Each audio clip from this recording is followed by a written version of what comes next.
الرحمن الرحيم. باب ما يكره من حمل السلاح في العيد والحرم.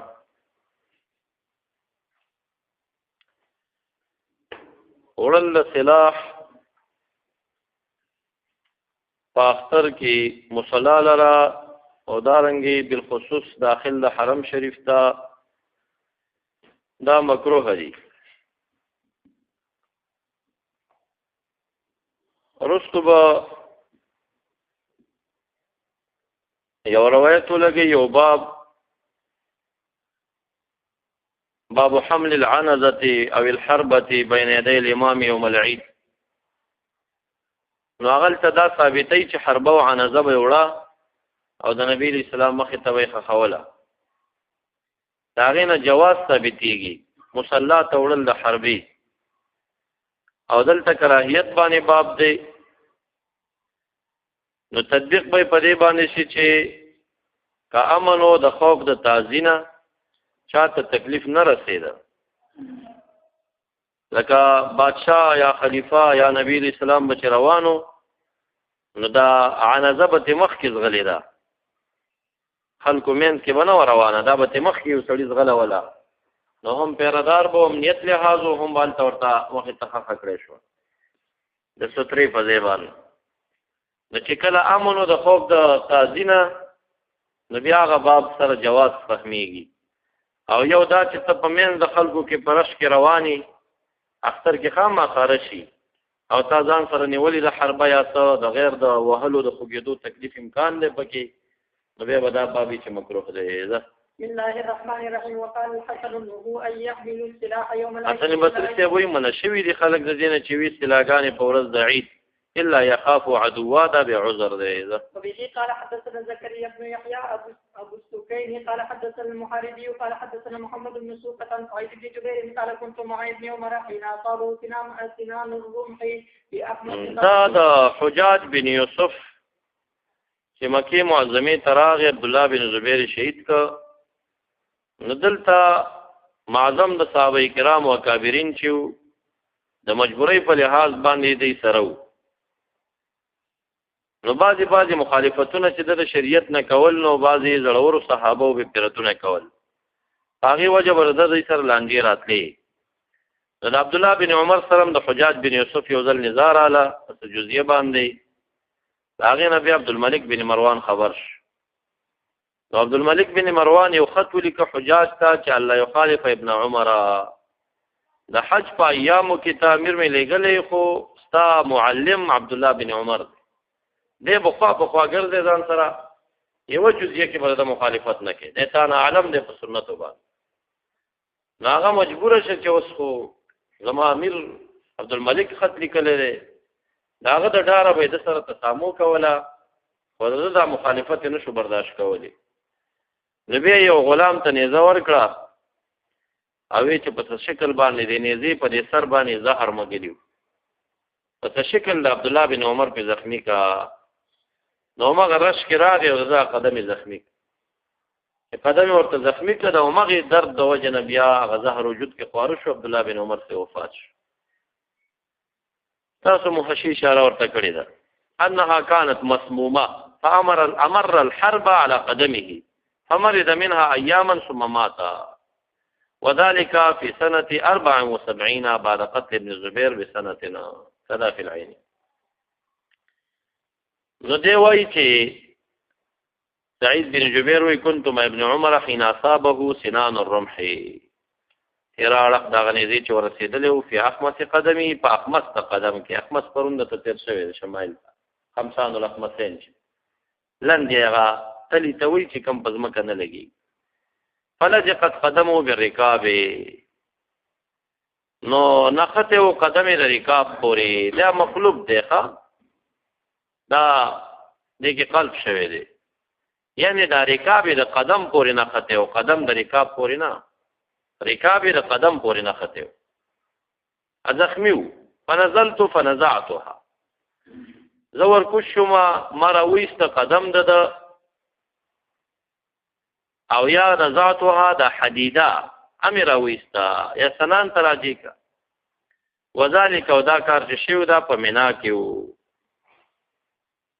فبلغ الحجاج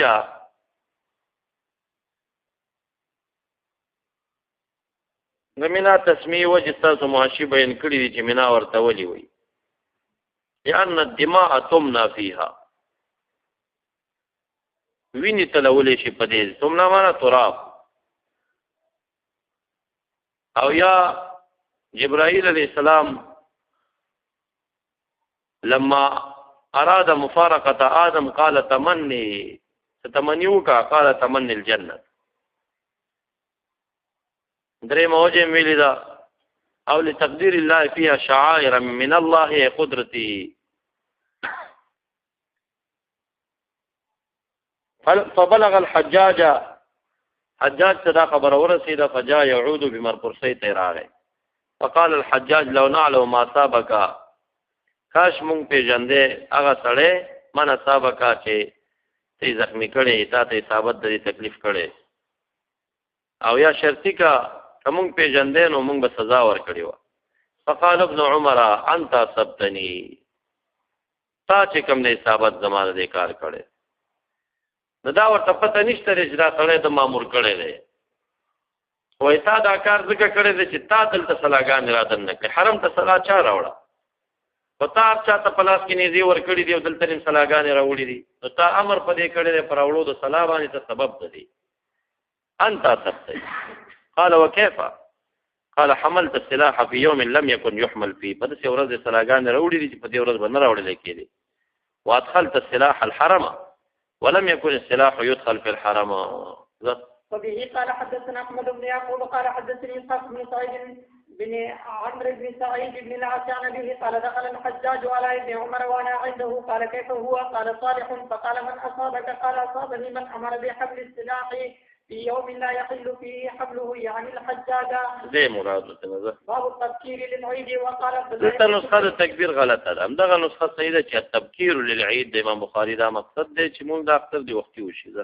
ان كنا فرغنا في هذه الساعه وذلك عبد الله بن صبر صحابي دی امام احمد رحمت الله علیه دا روایت ذکر کړی دی موصولا چې دا دغه وخت سره امام چې ومن سرست راغلی وو د خلکو ته وویل بده وګڼله دا خبره چې انا كنا قد فرغنا ساعتنا هذه په دې ټیم به موږ مانځنه فارغ شوي هم وو. وبه قال حدثنا سليمان بن حرب قال حدثنا شعبة عن زبيد عن الشعبي عن البراء بن عازب قال خطبنا النبي صلى الله عليه وسلم يوم النحر فقال ان اول ما نبدا به في يومنا هذا ان نصلي. دې کې ترجمه ده چې په یومنا په دې ورځ زمونږ کې اوله بد اب مونږ کو په دې کې په مان زبانه نو دا د ورځې په اول سر کې پکار وي.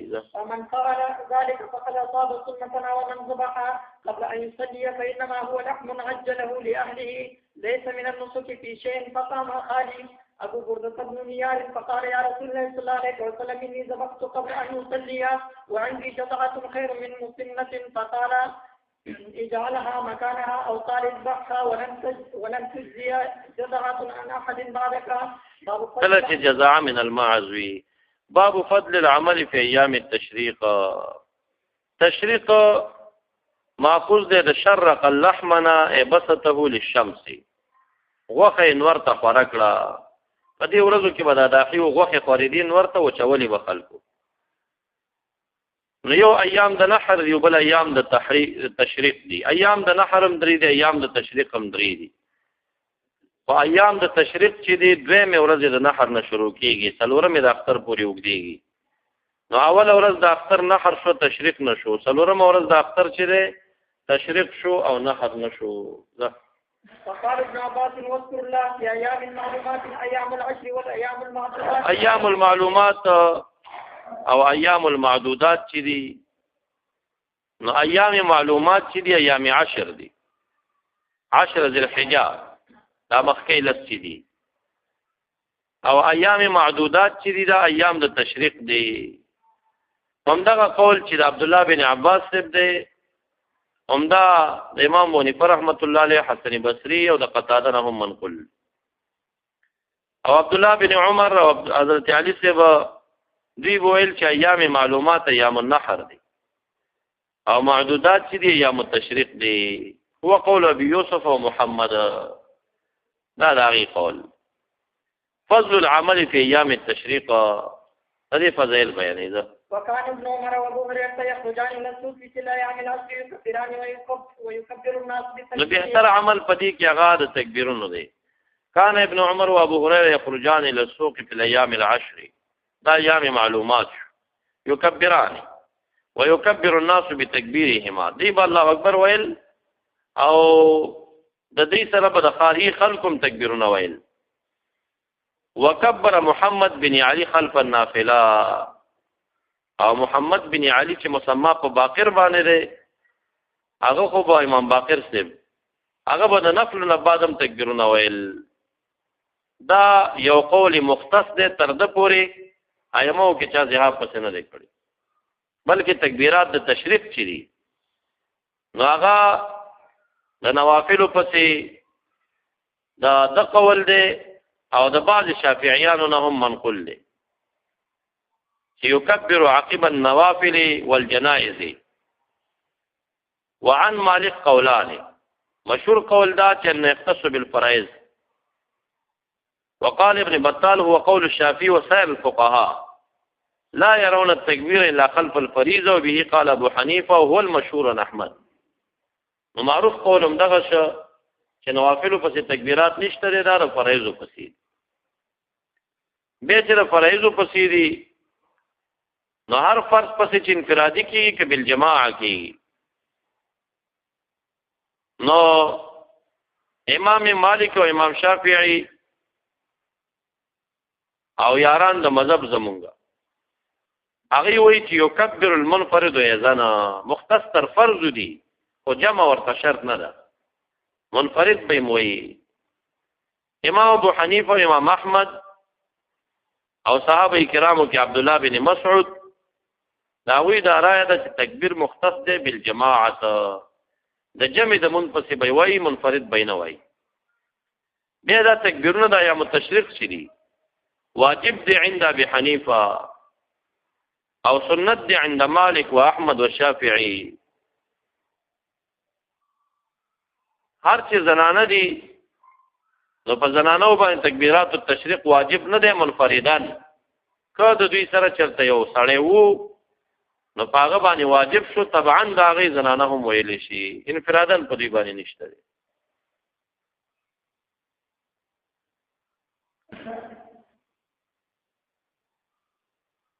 زواج.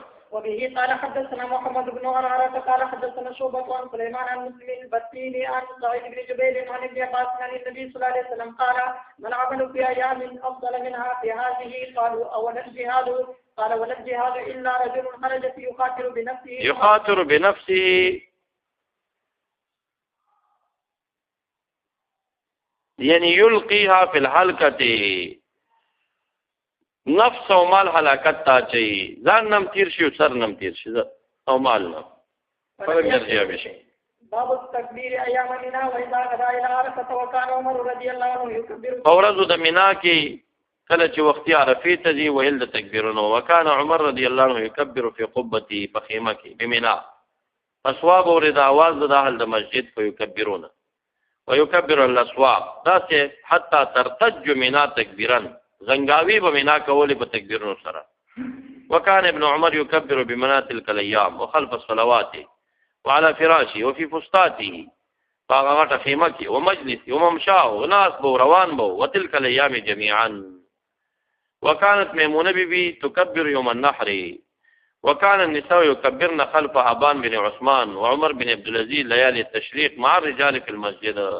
وبه قال حدثنا ابو نعيم قال حدثنا مالك بن انس قال حدثني محمد بن ابي بكر الثقفي قال سالت انس بن مالك ونحن غاديان من منى الى عرفات عن التلبية كيف كنتم تصنعون مع النبي صلى الله عليه وسلم؟ قال كنا يلبى الملبي لا ينكر عليه ويكبر المكبر فلا ينكر عليه. وبه قال حدثنا محمد بن شاب التلبية ولا شاب التكبيرون؟ قال حدثنا عمر بن حفص قال حدثنا لي عن عاصم عن حفصة عن أمية قالت كنا نؤمر أن نخرج يوم العيد حتى نخرج البكر من خدرها حتى نخرج نور دلته دا یو نسخه تخرج ولې کنه دا بکرو باندې زمد اغه نسخه ده، نو په دې نسخه کې دی ولې خیره دا ټول غلطۍ نه دي.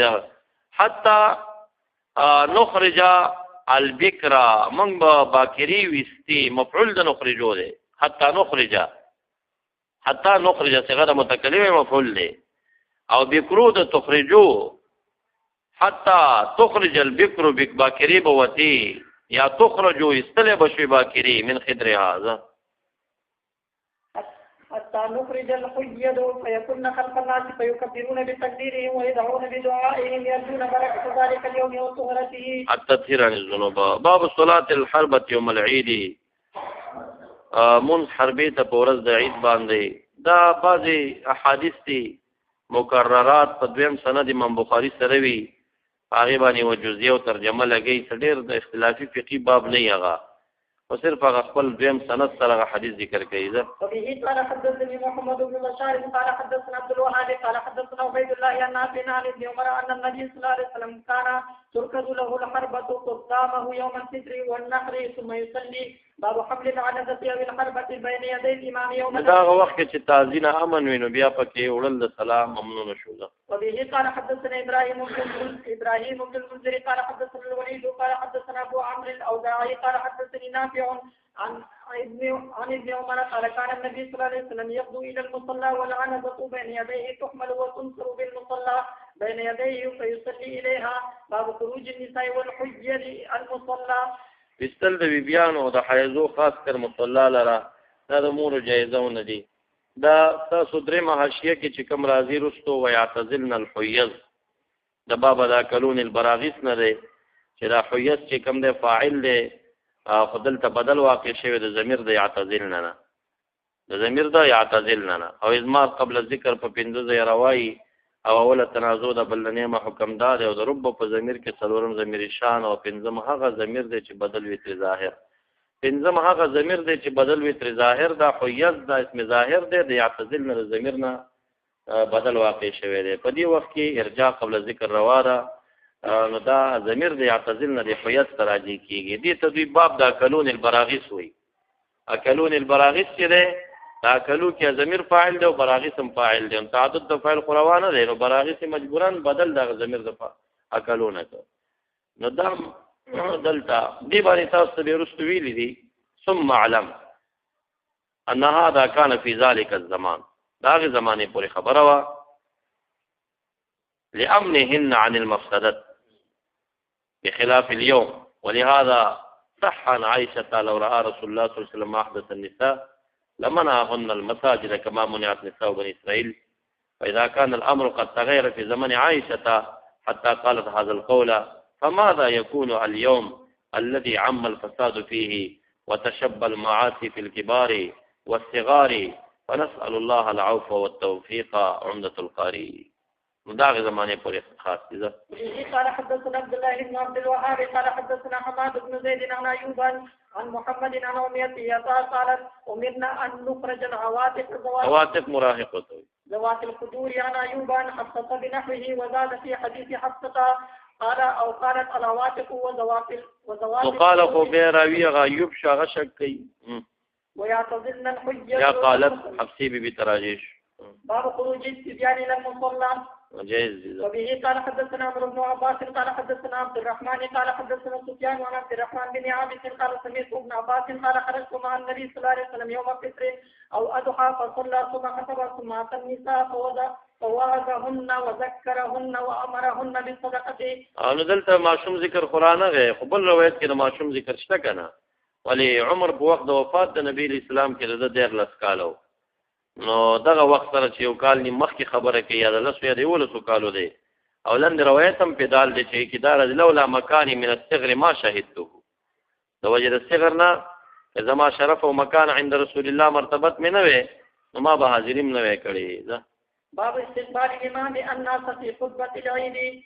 وقال ابن سعيد قام النبي صلى الله عليه وسلم مقابل الناس وبه قال حدثنا ابو نعيم قال حدثنا محمد بن طلحه بن زبير عن الشعبي بن البراء قال خرج النبي صلى الله عليه وسلم يوم اصبح الى البقيع فصلى ركعتين ثم اقبل علينا بوجهه فقال ان اول نسكنا في يومنا هذا ان نبدا بالصلاه ثم نرجع فننحر فمن فعل ذلك فقد وافق سنتنا ومن ذبح قبل ذلك فانما هو شيء عجله لاهله ليس من النسك في شيء. فقام رجل فقال يا رسول الله صلى الله عليه وسلم اني ذبحت واني جزاء خير من مسنه قال اذبحها ولا تسيء عن احد بعدك. باب العلم بالمصلى. دا به پوره کیږي نه. باب العلم بالمصلى ودرول د یو نخې په مصلا کې د امور جایزونه دي چې معلومدار شي په هغې باندې یو غټ کاڼی ودرېږي یو لرګی ودرېږي چې دی نښه وګرځېږي. وبه قال حدثنا مسدد قال حدثني يحيى عن سفيان قال حدثني عبد الرحمن بن عبد قال سمعت ابن عباس قيل له أشهدت العيد مع النبي صلى الله عليه وسلم قال نعم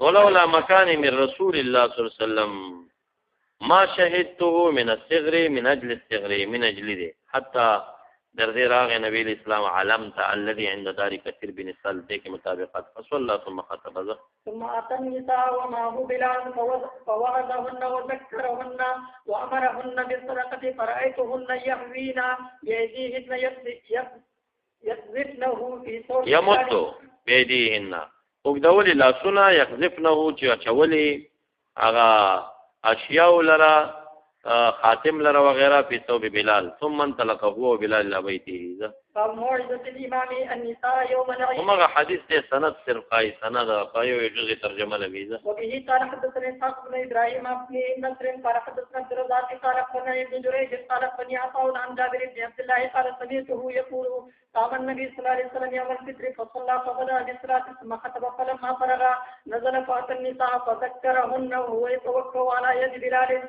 وبلال ماسك ثوبه تلقي فيه النساء الصدقه. قلت لعطاء دا سرسایه و زکات من الفطر دی قال لا ولكن صدقه وخروا يتصدق حين تلقي فتخها اچول باغي فتخ لرا نو فتخ چې کوم دی خاتم کبیر يكون في اليد ورجل غټي ګوتې ته وي او یا چې کوم دی حلقه فضه كالخاتم. ويلقينا. قلت لعطاء أترى حقا على الإمام ذلك ويذكرهن قال إنه لحق. دا غزرايه ده چې دا واجب دی په امام چې بیان ته منسیت کوي.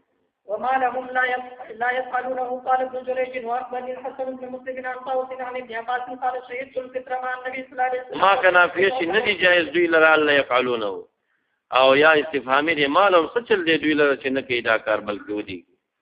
يصلونها قبل الخطبة ثم يخطب بعض.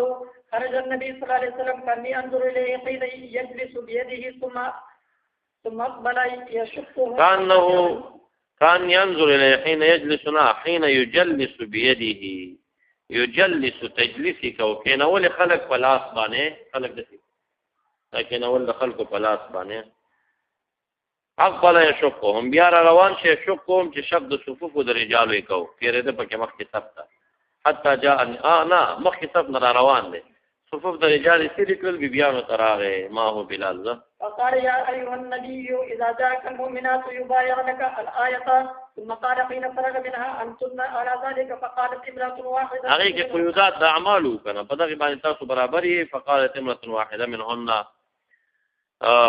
وی بی ویل چې لم يجبه غيرها غير داغه جواب ورنک نعم نحن على ذلك لا يدري حسن من هي. سند تپاسلار قال ابن جريج واخبرني الحسن بن مسلم دغه حسن د تیاری حسن ابن مسلم وی لا يدري حسن بن مسلم نه پويږي دا مقوله چا شو شاګرد د شو چې ابن جريج دی هغه وی چې حسن لا يدري من هي زمون شیخ حسن پویدنه چې دغه بیبي څوک واسنه میدا. قال فتصدقنا فبسط بلال صوبه ثم قال هلما لكن فداء ابي وامي. فيلقين الفسخ والخواتيم في صوب بلال. قال عبد الرزاق الفسخ الخواتيم والعظام كانت في الجاهلية. باب إذا لم يكن لها جلباب في العيد.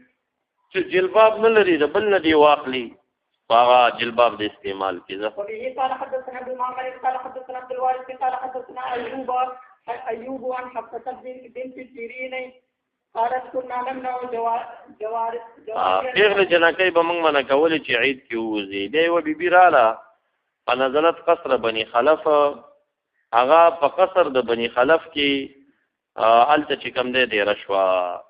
دا منصوب الی خلف جد طلحه بن عبد الله بن خلف، هغه ته منصوب و.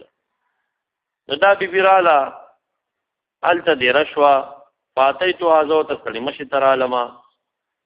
فحدثت دی حدیث بیان کا حفصه بنت سیرین وی چې ان زوج اختها زما او خېچو د خور خاون صحابي او غزا مع النبي صلی الله علیه وسلم 12 غزوه، او زما خورم صحابي او فكانت اختها معه في 6 غزوات. زما دی خور ما ته قصه کړي چې فكنا نقوم المرضى ونتداوي الكلمه، د زخمیانو د جرحاو دوی بم کوله. فقالت يا رسول الله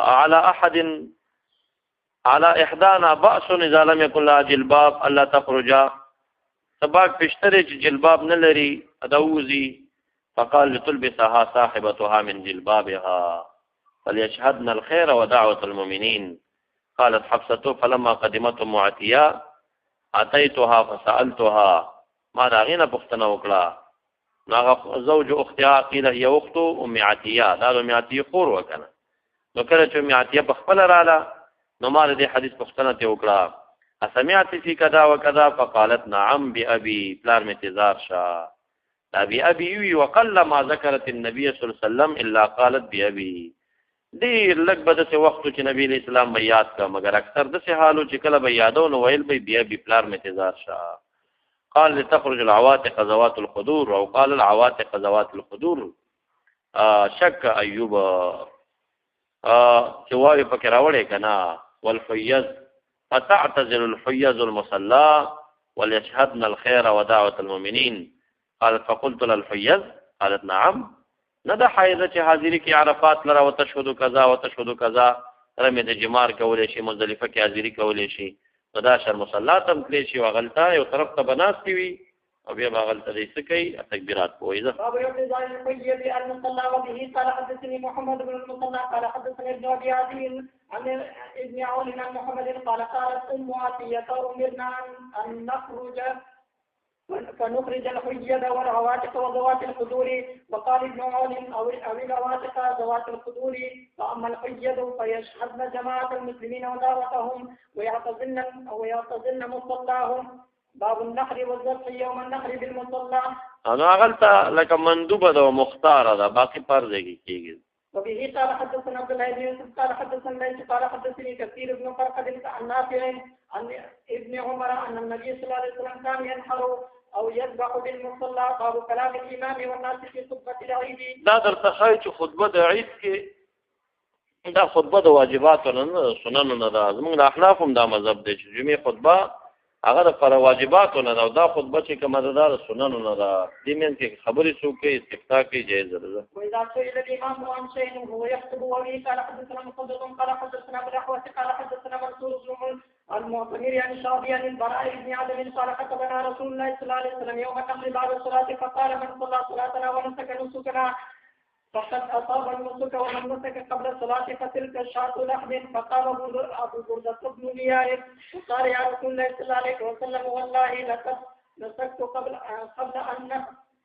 أن أخرج إلى الصلاة وعرفت أن اليوم يوم أكل وشرب فتعجلت وأكلت وأطعمت أهلي وجيراني. فقال رسول الله صلى الله عليه وسلم تلك شاة لحم. قال فإن عندي عناقا جزعة هي خير من شاتي لحم فهل يجزي عني؟ قال نعم ولن تجزي عن أحد بعدك. تجزي عني. وبه قال حدثنا حامد بن عمر عن حماد بن زيد عن أيوب عن محمد أن أنس بن مالك قال أن رسول الله صلى الله عليه وسلم صلى يوم النحر ثم خطب فأمر من ذبح قبل الصلاة أن يعيد ذبحه يا ذبحه. ذبح مصدر شو، ذبح بمعنى مذبح شو. فقام رجل من الأنصار فقال يا رسول الله صلى الله عليه وسلم جيران لي إما قال لهم فقاصت دې وی چې باغی لوګه وی وی چې به فقر إني ذبحت قبل الصلاة وعندي عناق أحب إلي من شاتي لحم فرخص له فيها. وبه قال حدثنا مسلم قال حدثنا شعبة عن الأسود عن جندب قال صلى النبي صلى الله عليه وسلم يوم النحر ثم قتل ثم ذبح. وقال من ذبح قبل أن يصلي فليذبح أخرى مكانها ولم يذبح فليذبح بسم الله. فمن فليذبح د امر نه چې کوم د امام بونی فرحمد استدلال د وجوب کړی دی قول په وجوب د خیبان امام صاحب کړی دی امام محمد صاحب امام ظفر صاحب حسن بصری ابو یوسف یو روایت امام مالک سفیان الثوری امام اوزاعی دا اقوال دي او بل قول د امام یوسف صاحب دا چې دا سنت دی به قال شافعی و احمد. من كان في الطريق اذا رجع يوم العيد لا ربط لول ترمذی کې تاسو ته شو داغه فواید دلته محشی تاسو سم ډیر فواید راخستي دي دغه سم محشی تلاړ شي لتشهد له الطريقان دواړه لارې کې څه چې غوي ورته وکي او اهل د دواړو لارو غوي اهل د دواړو لارو په تبرک حاصل استفتاګان تی وش او په فقراو د دواړو لارو تصدق وش ليزور قبورا دغه تکم قبرونه د هغه د قارب او د هغه زیارت تلل شي فيهما او صله رحمي وپالي او للتفاول بتغيير الحال المغفرة والرضا لاره بدل شو دی کې هغه حال د خلکو بدل شي په مغفرت او رضا سره اظهار د شعار الاسلام راشي دله د سلاړه دله بیا رااله غوسه کې کو منافقین او يهود لره روب واچي پاغي باندې په کثرت د مجاهدینو د خلکو سره او حذر من اصحاب العين مرګري د نظر نه بچي لکه یعقوب علی السلام چې بچو ته لا تدخل من باب واحد دا مختلفه فائدې پکې دي. وبه قال حدثنا محمد قال ربنا ابو سميلة يحيى بن واجح عن صليح بن سليمان عن سعيد بن الحارث عن جابر قال كان النبي صلى الله عليه وسلم اذا كان يوم عيد قال فالطريقه قاله يونس بن محمد عن صليح عن سعيد عن ابي هريره وحديث جابر صح باب اذا فاته العيد يصلي ركعتين وكذلك النساء. مسانيد جابر سمنا صح اذا فاته العيد يصلي ركعتين چانه چې عيد فوت شنو 2 رکعات بکې دا د امام مالک صاحب او د امام شافعي صاحب قول دی. وقال احمد يصلي 4 اغا 3 رکعات دی وکي چې څوک نه راغی. وقال ابو حنیفه ان شاء صلى 4 وان شاء رکعتين دا قول د کرمانی نه نقل دی او امام حنیفه رحمت الله علیه دا نیابت نه منی دلتا چې د دې مون په نیابت کې د رکعاتین 4 رکعات وشي اته نفلی مون ته پاتې شوی دی ودی کې دې کې مسله دا چې د کچرته د جمعې مون معلمام د چانه پاول او د اختر مون معلمام پاتې شي د پدوی مورز دی معلمامو کې او کچرته منفردن ته نه پاتې شي او بل ځای کې نه کېږي دا غي څه صورت ده دا غي کې دا امام مالک امام شافعي رکعتين وایي امام احمد رحمت الله علیه 4 رکعات وایي او زموږ استاد امام چې دی هغه وایي د دې لپاره چې دی نائب څه شي نشته را روانه ولا حاشیه دی وضاحت کړي. فقد قال قوم لا قضاء عليه اصلا به قال مالك واصحابه وهو قول المزني وعند اصحابنا الحنفيه كذلك لا يقضيها اذا فاتت عن الصلاه مع الامام واما اذا فاتت عنه مع الامام فانه يصليها مع الجماعه في اليوم الثاني ان كان بعذر. وقال الشافعي من فاتته صلاه العيد يصلي وحده ځان ته 2 رکعات وکي. نو امام مالک امام احمد ته دغه قول شو یو قول تناغه مروي شو چې قضا نشته دی لره سبا نه راوړي.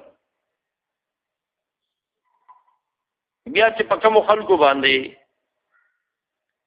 دا اختر مون نشته او قرباني کوي یعنی اهل د بوادي ودي او د سواد دي ناغي بعد طلوع الفجر رواده چې هغه قرباني نه وکي چې په چا باندې مونږ نه وي.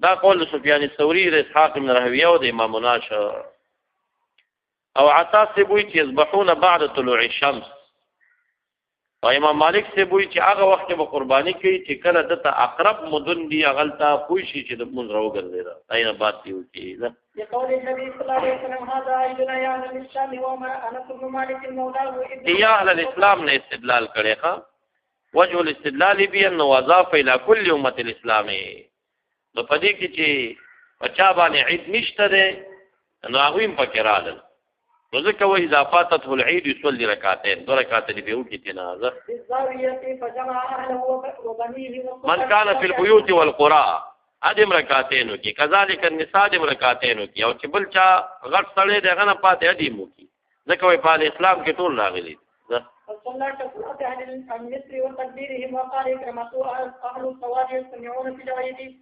يصلون ركعتين كما يصنع الإمام وقال عطاء إذا فاته العيد صلى ركعتين. وبه قال حدثنا يحيى بن بكير. دا ټول حجج ملزمه نه جوړیږي. واغه یا اهل اسلام نه استدلال د عید خوشحالي دا رکعتین نه دي چې پای کې ټول شریک شي. وبه قال حدثنا يحيى بن بكير قال حدثنا ليس عن عقيل عن ابن شهاب عن عروة عن عائشة أن أبا بكر دخل عليها وعندها جاريتان في أيام منها تدفنان وتضربان دف والو دف چنبه ته وي وتضربان الدف تضربان الرجلين مو هي به ګډه ثابت کیږي. والنبي صلى الله عليه وسلم متغش بصوبه فانتهرهما أبو بكر فكشف النبي صلى الله عليه وسلم عن وجهه فقال دعوهما يا أبا بكر فإنهما أيام عيد وتلك الأيام أيام منى. وقالت عائشة رأيت النبي صلى الله عليه وسلم يسترني وأنا أنظر إلى الحبشة وهم يلعبون في المسجد فزجرهم عمر فقال النبي صلى الله عليه وسلم دعوهم أمنا بني أمنا افعلوا أمنا او دا امن دا امان نه ده دا امن نه ده ضد خوف په معنا باندې یا باندې قبل العيد وبعدها. وقال دا مکروه ده صلات قبل العيد وبعدها چې ده مکروه ده فی المصلى. زمونږ فقه حنفی دا وایي چې مصلا نه بغیر پکور کې به ممنوع نه دي. روایت ابن ماجه په دال ده چې نبی اسلام بکور تراغ رکعتین به وکړه. سعيدا عن ابن عباس كره الصلاة قبل العيد. وبه قال حدثنا ابو الوليد قال دعا بعد سنت کراهت د پاره دی دلیل دا پیش کی. وګوره د اختر مصلا کې من مکروه ده. ټول محدثین به باب لګي او په دعا بعد سنت باندې برته محدثین باب لګي. باب ما جاء فی ذکر بعد الصلاه بعد الصلاه کې خواغي باب لګي او دلته چې دینو دا په منع کې باب لګي. ترمذی کې ولګي رسول تراغه په ابو داود کې ورته تیر شوی. اغل تا روایت العدم ثابت دی چې نه دی کړي. دا څه ثبوت وشي چرته به خو دلیل دی. قال أخبرني عبد بن صالح قال سمعت سعيد بن جبير عن ابن عباس أن النبي صلى الله عليه وسلم خرج يوم الفطر فصلى ركعتين لم يصلي قبلها ولا بعدها ومعه بلال. یہ دو کے مشوروں پہ یہ ہوئے